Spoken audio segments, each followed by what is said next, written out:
Uy, Zoe! Anong nangyari sa'yo? Okay ka lang? Okay, yeah, I'm fine. Don't worry about me. Uy, luka-luka ka, girl. Nagsakit-sakitan ka, no? Para makaiwas ka sa math exam, no? Desperate times call for Zoe measures. Girl! Grabe ka, girl! Ay, naku, Zoe. Magsakit-sakitan na nga lang din ako. Ayaw kong pumasok sa next class namin, eh. Hey, mukha namang mag-work plan natin, no? Oo, girl. Epic yan. Promise. Excuse me, students. Sino dito si Zoe?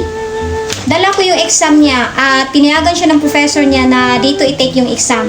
At ako yung magbabantay. I'm so tired.